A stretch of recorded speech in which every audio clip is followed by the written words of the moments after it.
خلاف میدان میں آئے, ہندو بادشاہ کے خلاف میدان میں آئے. بادشاہ کا ایک ہی دھرم ہوتا ہے, گدی. ٹوٹل پارٹیوں کا ایک ہی مقصد ہوتا ہے, کیا؟ گدی, سی ایم بننا, پی ایم بننا.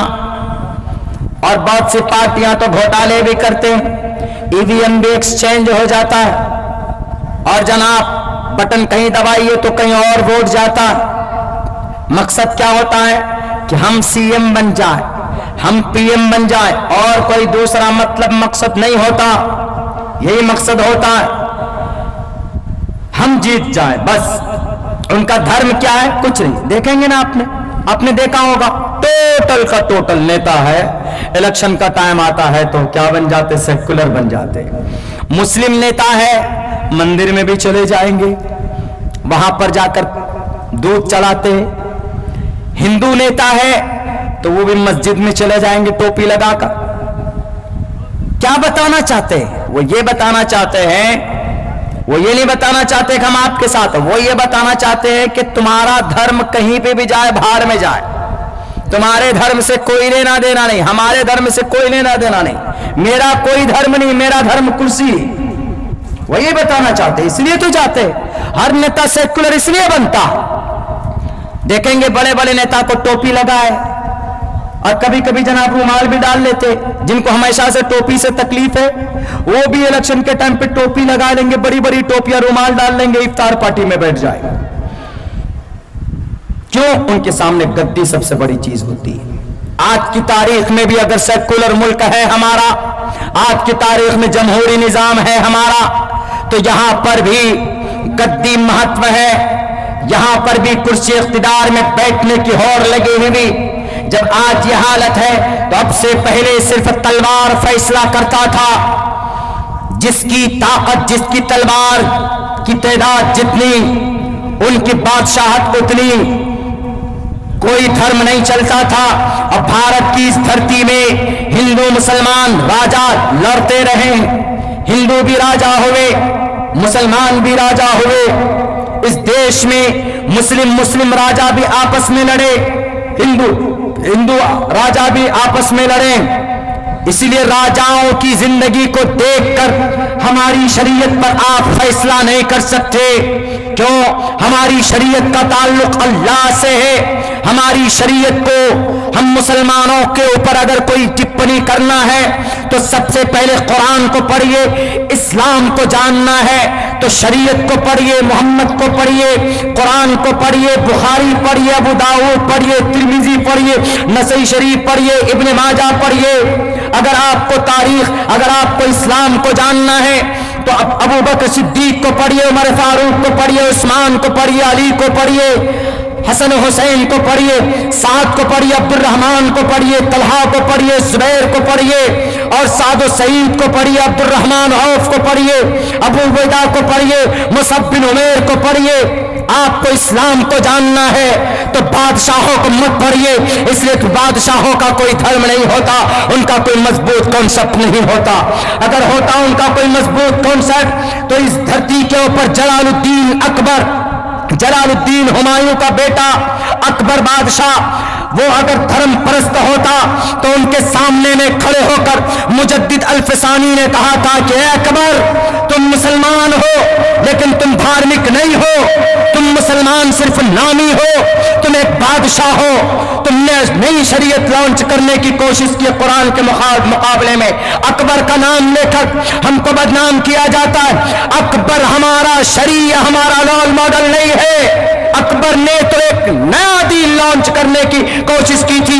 اگر اکبر صحیح دین کا رہنما اور رہبر ہوتا تو مجدد الفسانی رحمت اللہ علیہ سامنے کھڑے ہو کر ان کو للکارتے نہیں اور پھر ان کے باطل عقائد کا پردہ فاش نہیں کرتے, لوگوں کے سامنے میں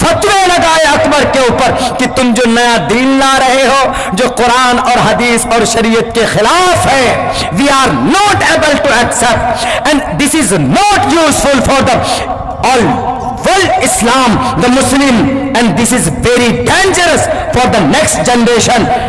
تو انہوں نے کہا کہ یہ بہت زیادہ خطرناک ہو سکتا ہے، یہ شریعت قرآن، موجودہ قرآن و شریعت کے خلاف ہے۔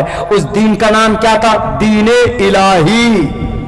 اکبر بادشاہ تھا وہ، ہم اس کو رول ماڈل نہیں مانتے۔ کیوں؟ وہ ایک طرف قرآن کو لے کر اور قرآن میں نئی باتیں، نئی تحریف، وہ کیا سمجھتا تھا؟ سب کے سب برابر ہیں اور سب کو دھارمک اعتبار سے، عقیدے کے اعتبار سے سب کو ایک ساتھ لے کر چلنا چاہتا تھا۔ اسی اعتبار سے انہوں نے ایک مسجد اور مندر بنائی تھی، کہاں کی؟ کاشی وشوناتھ مندر، گیان واپی مسجد، اسی اکبر کی بنائی ہوئی، آمنے سامنے، ادھر نہیں جاؤں گا میں۔ لیکن اس کے بعد، اکبر کے بعد ان کا بیٹا کون؟ اکبر کا بیٹا، دیکھیں اس دیش میں مغل جو آیا، مغل کا بانی کون؟ ظہیر الدین محمد بابر۔ ظہیر الدین محمد بابر 331 سال مغل کی حکومت رہی اور 19 راجہ گزرے۔ میں یہ تحقیق آپ کے سامنے 2-4 منٹ میں پیش کر کے اپنی بات ختم کرتا ہوں چونکہ وقت ہو چکا ہے۔ ظہیر الدین محمد بابر یہ 5ویں نسل میں تھے تیمور کی۔ تیمور کون؟ آدھی دنیا پر جن کی حکومت تھی، مشرقی دنیا پر تیمور کی حکومت تھی، مغربی دنیا پر سلطان بایزید یلدرب کی حکومت تھی۔ یہ دونوں بڑے بادشاہ گزرے ہیں، دونوں اگر ایک پلیٹ فارم پر آ جاتے تو آج دنیا کا نقشہ کچھ اور ہوتا۔ تو یہ ظہیر الدین محمد بابر، بابر ان کا ایک لقب تھا۔ بابر باغ اور شیر کو بولتے ہیں، شیر ببر سے بابر، ماں نے کو یہ لقب دیا تھا، بڑا ہمت والا تھا۔ تو بابر کا بیٹا ہمایوں، ہمایوں کا بیٹا جلال الدین اکبر۔ اکبر نے سب سے زیادہ بھارت کو، اس وقت الگ الگ راجہ تھے نا، الگ الگ صوبے میں، یہاں راجہ، بے گسرائے کا الگ، کھگڑیا کا الگ راجہ، بھاگلپور کا الگ راجہ، ادھر سیمانچل کا الگ راجہ، تو سب کے اوپر آکرمن کر کے اکبر نے پورے یہ ایک کیا قبض، حملہ کر کے۔ اس وقت جس کی تلوار، جس کی فوج، جس کی طاقت، جس کی رنریتی زیادہ، وہی سب سے بڑا بادشاہ۔ دھرم کچھ نہیں، دھرم کے نام پر نہیں ہوتا تھا، کچھ بھی نہیں ہوتا تھا۔ تو اکبر نے، اکبر کا ایک بیٹا، اسی اکبر کے اوپر پکچر بری جوانوں، مغل اعظم کن کی؟ وہی اکبر۔ اکبر کا بیٹا کون؟ سلیم۔ اسی سلیم کو کیا بولتے ہیں؟ اسی سلیم کا نام جہانگیر، نور الدین جہانگیر پڑا، یہی سلیم اکبر کا بیٹا۔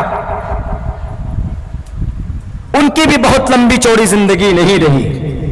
ان کے بعد پھر ان کی زندگی میں کون آتے ہیں؟